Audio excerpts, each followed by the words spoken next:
Hi hello నమస్తే, నేను Sharada. Welcome back to Sharada channel. ఈరోజు మీకు తమ్నైల్ చూసే అర్థమై ఉంటుంది. నేను తేజు చేత 108 గౌరీదేవుల పూజ చేయిస్తున్నానండి. కాని పిల్లలు ఈ గౌరీ పూజ చేసుకోవడం వల్ల చాలా మంచిది. అదేంటో మీకు ముందు వీడియోలో చెప్తుంటాను. ఇది ఆల్రెడీ నేను తేజు చేత 2 టైమ్స్ చేయించేశాను. 108 గౌరీదేవులతో 2 టైమ్స్ చేయించాను. ఇది ప్రతి పౌర్ణమికి, మన నెలలో వచ్చే ప్రతి పౌర్ణమికి చేయించుకోవచ్చు, వసంత పంచమికి చేయించవచ్చు.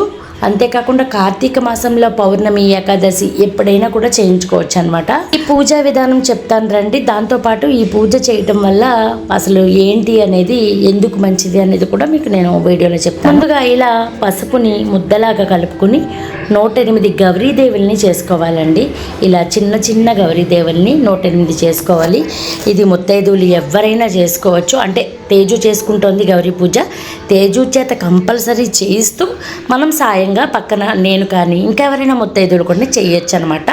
మిగతా ముత్తైదువులు చేయొచ్చు, నేను కూడా హెల్ప్ చేస్తున్నాను. 108 అంటే ఎక్కువ టైం పడుతుంది కాబట్టి నేను కూడా చేస్తున్నాను అనమాట. ఇలా గౌరీదేవులు ఈ పూజ పెళ్లికి ముందు తప్పకుండా చేయించవలసిన పూజ అనమాట. ప్రతి పూజలో తేజు ఉండాలి అనేది మా ఇంటి సాంప్రదాయం. అందుకే ఈసారి తేజతోనే ఇలా 108 గౌరీదేవుల పూజ చేయిస్తున్నాను. గౌరీదేవి పూజ 3 సార్లు కానీ 5 సార్లు కానీ ఒక్కసారి కానీ చేసుకోవచ్చు. 108 గౌరీదేవులతో చేసుకోవచ్చు, 16 గౌరీదేవులతో కూడా చేసుకోవచ్చు అనమాట. మన శక్తి కొలది, మన ఓపిక కొలది చేసుకోవచ్చు. నేను ఆల్రెడీ 2 టైమ్స్ తేజ చేత గౌరీదేవి పూజ చేయించాను. ఇలా 108 గౌరీదేవులు చేసి చేయించేశాను అనమాట. ఇది ఎప్పుడో 1 ఇయర్ బ్యాకే చేయించాను. అంటే ఏదో పెళ్ళి కుదిరిపోవాలని, పెళ్ళి టైము రావాలని తొందరగా అలాంటివి ఏమీ అనుకుని చేయించలేదండి. ఎందుకంటే తనకి పెద్ద వయసు ఏమీ కాదు. పెళ్ళి సడన్గా కుదిరితే 3 సార్లు చేయించడం కుదరదని ఆల్రెడీ ఒక 2 టైమ్స్ అయితే చేయించేశాను అనమాట. ఇది 3వసారి. మళ్ళీ పెళ్ళి కుదిరాక చేయించడం కష్టం అని చెప్పి పెళ్ళికి ముందే ఈ 3వసారి కూడా కంప్లీట్ చేసేస్తున్నాను.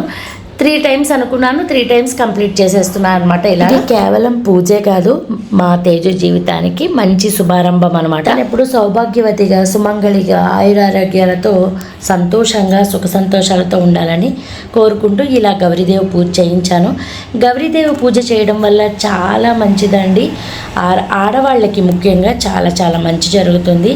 గౌరీదేవి ఆడవాళ్ళ దేవత అన్నమాట. ఎప్పుడు కూడా మనం ఏ పని మొదలు పెట్టినా ముందుగా వినాయకుడు, గౌరీదేవి పూజనే మొదలు పెడతాము. ఏ పని మొదలు పెట్టినా కూడా వీళ్ళిద్దరి పూజ చేస్తాం కదా. ముందుగా పసుపు వినాయకుడిని చేసుకోవాలండి. ఇలా నేను 108 గౌరీదేవుల్ని చేసుకుని మధ్యలో ఒక పెద్ద గౌరీదేవిని చేసుకున్నాను అనమాట. చుట్టూ చిన్న గౌరీదేవులు, మళ్ళీ పెద్దది మధ్యలో పెట్టి చేసుకున్నాను. ఇది పెళ్ళి కాని పిల్లలే కాదండి, పెళ్ళైన వాళ్ళు కూడా చేసుకోవచ్చు. పెళ్ళైన వాళ్ళు కూడా సుమంగళిగా ఉండాలన్నా, ఆయురారోగ్యంతో ఉండాలన్నా కూడా మనస్ఫూర్తిగా మనం గౌరీదేవిని పూజించవచ్చు. పెళ్ళి కాని పిల్లలు కూడా పూజిస్తే మంచి జరుగుతుంది. నేను ఇంతకుముందు 2 సార్లు చేయించినప్పుడు ఇలా బియ్యపు పరమాన్నం చేసి, గౌరీదేవికి ఇష్టమైన బియ్యపు పరమాన్నం చేసి నైవేద్యంగా పెట్టాను. ఇది ఆఖరిది కదా, ఇది 3వది. ఇంకా మూడను అనుకున్నాను నేను, అందుకని 3వది వారికి ప్రీతికరమైన బూరెలు, ఉండ్రాళ్ళు, పులిహార చేశానమాట. చింతపండు పులిహారతో చేసి నైవేద్యంగా పెట్టాలనుకున్నాను.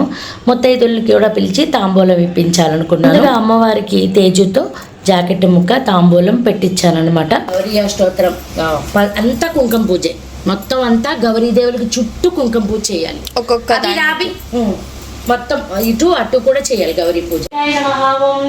అంబికాయ నమః, జయ నమః, వేదాంత రక్షణాయ నమః, కర్మ బ్రహ్మమయాయ నమః, గంగాధర కుటుంబిన్యాయ నమః, మృడాన్యాయ నమః, ముని సంసవ్యాయ నమః, మానిన్యాయ నమః, మేనకాత్మజాయ నమః, కుమార్తెయ నమః, కన్యకాయ నమః, దుర్గాయ నమః. ఇలా గౌరీ అష్టోత్తరాన్ని 108 నామాలతో ఉన్న గౌరీ అష్టోత్తరాన్ని 3 సార్లు చదివాను అనమాట. తను పూజ చేసుకుంది, కుంకుమ పూజ చేయించాను.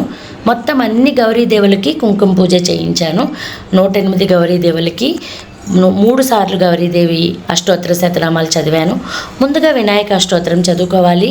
వినాయకుడికి పూజ చేసుకుని బెల్లం నైవేద్యం పెట్టుకుని తర్వాత మనం గౌరీ అష్టోత్తరం మొదలు పెట్టుకోవాలి. 108 గౌరీదేవులకి కుంకుమ పూజతో ఇలా తను పూజ చేస్తోంది. నేను 3 సార్లు గౌరీ అష్టోత్తరం చదువుతున్నాను. దీంతోపాటు లక్ష్మీ అష్టోత్తరం కూడా చదివానమాట. లక్ష్మీ అష్టోత్తరం, శ్రీ సూక్తం కూడా చదివాను. దానికి అంతటికీ తేజ పూజ చేస్తోంది, నేను చదువుతూ ఉన్నాను. పెళ్ళి అయిన తర్వాత చాలా పూజలు, నోములు ఉంటూనే ఉంటాయండి.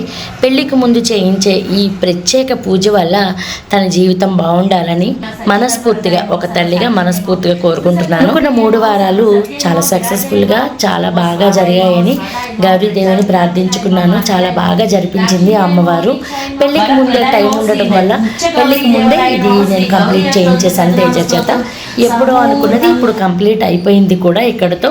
నేను పెళ్ళికి ముందు చేయించినప్పుడు 2 times, థర్డ్ టైము ఇంకా అది హోల్డ్లో పెట్టేసి వదిలేశాను. ఎప్పుడైతే పెళ్ళి కుదిరిందో, ఎప్పుడైతే 1 year 2 years ఎప్పుడైతే కుదురుతుందో అప్పుడు తాంబూలాలు అయిపోయాక ఇలా చేయించాలని అనుకున్నాను అనమాట. ఇంకప్పుడు లాస్ట్ది చేయించేద్దాం అని అనుకున్నాను. అలానే జరిగింది. 2 సార్లు అయిపోయిన తర్వాత 3వది ఆపినందుకు ఇలా తాంబూలాలు అయిన వెంటనే ఈ పూజ చేయించేశాను. పెళ్ళికి తాంబూలాలకి గ్యాప్ ఉంది కాబట్టి ఆ టైం మాకు కలిసి వచ్చింది. ఇలా మొత్తం అంతా పూజ చేసుకున్నాక నేను ఒక 5 ముత్తైదుల్ని పిలుచుకున్నాను అనమాట. 5 ముత్తైదులకి తేజతోటి తాంబూలం ఇప్పించాలనేది అనుకున్నాను అనమాట. బూరెలు తాంబూలం వాయనంగా ఇప్పించాలనుకున్నాను. అంటే నేను ఫస్ట్ది 2వది చేసినప్పుడు నేను మాత్రమే తాంబూలం తీసుకున్నాను. ఒక తల్లిగా ఎప్పుడు కూడా తల్లి కోరుకునేంత పిల్ల బాగుండాలని ఇంకెవ్వరు కోరుకోరు అనిపిస్తుంది నాకు. అంటే అంత ప్రేమిస్తారు తల్లులు. ఏ తల్లి అయినా, నేనే కాదు ఎవరైనా కూడా తన కూతురు జీవితం బాగుండాలని ఒక తల్లి మాత్రమే బాగా కోరుకుంటుంది. ఎటువంటి మనసులో ఎటువంటి ఏమీ లేకుండా, కల్మషం లేకుండా కోరుకుంటారనమాట. అందుకని నేను ఆ రెండు సార్లు చేసినప్పుడు నేనే తీసుకున్నాను. తన దగ్గర తాంబూలం నేనే తీసుకున్నాను. ఇది 3వది కాబట్టి ఇంకా అయిపోయింది కాబట్టి ఒక 5 ముత్తైదులకి ఇప్పించాలని అనిపించింది. అందుకని ఒక 5 ముత్తైదుల్ని పిలిచానమాట. మాకు 5 అంటే చాలా ఎక్కువ మందే వస్తారండి. 5 అనుకున్నాను. 5కి తేజతోటి ఇంకా ఎక్కువే వచ్చారు. 5కి తేజతోటి ఇప్పించి మిగతా వాళ్ళకి నేను ఇచ్చుకున్నాను అనమాట. అంటే తనకి 5తో ఇప్పిస్తానని అనుకున్నాను కాబట్టి అలా చేశానమాట. ఇలా మొత్తం పూజ అంతా కంప్లీట్ అయింది. మొత్తం పళ్ళు తాంబూలం అన్నీ కూడా అమ్మవారికి నైవేద్యంగా పెట్టి అమ్మవారిని మనస్ఫూర్తిగా కోరుకుని దండం పెట్టుకుని అంతా మంచి జరగాలి అని, అందరూ బాగుండాలని దండం పెట్టుకుని ఇలా వచ్చిన ముత్తైదువులకి పసుపు కుంకుమ అన్ని గంధము అన్నీ ఇచ్చి తాంబూలం ఇవ్వడానికి తేజ ప్రిపరేషన్ చేసుకుంటోంది. ఇలా ఈ 108 గౌరీదేవుల్ని మీరు పూజ అయ్యాక ఏం చేస్తారో అని అడగచ్చు. నేనైతే గౌరీదేవుల్ని అలా పక్కన పెట్టుకుని మన తాళిబొట్టుకి రోజు మనం కొంచెం ఆ పసుపుని తీసుకుని రాసుకుంటూ ఉండొచ్చండి. తర్వాత లేదు కాలువలో కూడా కలుపుకోవచ్చు. కాలువలో కలుపుకున్నా మంచిదే. కానీ మనం దేనికి, కాళ్ళకి వాటలకి దేనికి వాడకూడదు. అవి గౌరీదేవులు కదా. అందుకని మన సూత్రం తాడుకైతే పెట్టుకోవచ్చు. ఇలా వచ్చిన ముత్తైదులందరికీ తేజ పసుపు రాసి బొట్టు పెట్టి గంధం ఇచ్చి తాంబూలం ఇచ్చుకుంటుంది.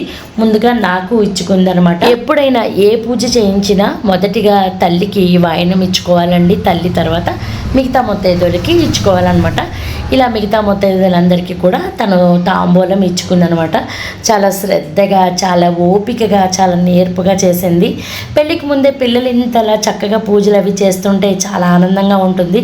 వాళ్ళకి మనం ఏం చెప్పక్కర్లేదు, ఇంకా పర్వాలేదు వాళ్ళు చూసుకుంటారు అని ఒక నమ్మకం, ధైర్యం వచ్చేస్తుంది. అలానే తేజు చక్కగా చేసుకుందనమాట. పూజ అంతా సక్రమంగా సక్సెస్ఫుల్గా చాలా బాగా చేసుకుంది. చిన్న ముత్తైదువులకి తాంబూలం, జాకెట్ ముక్క, బూరెలు వాయనంగా ఇచ్చుకుందనమాట. అలా వాయనం ఇచ్చుకుని వాళ్ళ కాళ్ళకి నమస్కారం చేసుకుని వాళ్ళ దీవెనలు కూడా తీసుకుందనమాట. ఈ 108 గౌరీదేవుల పూజ పెళ్ళి అయిన వాళ్ళు చేసుకోవచ్చు, పెళ్ళి కాని వాళ్ళు కూడా చేసుకోవచ్చు.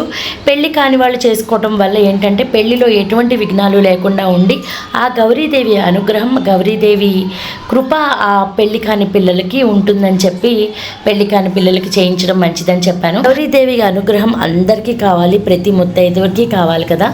నేను మిగిలిన ముత్తైదువులకి 5 తేజుకు అయిపోయిన తర్వాత మిగిలిన ముత్తైదులకి నేను ఇచ్చుకున్నాను అనమాట.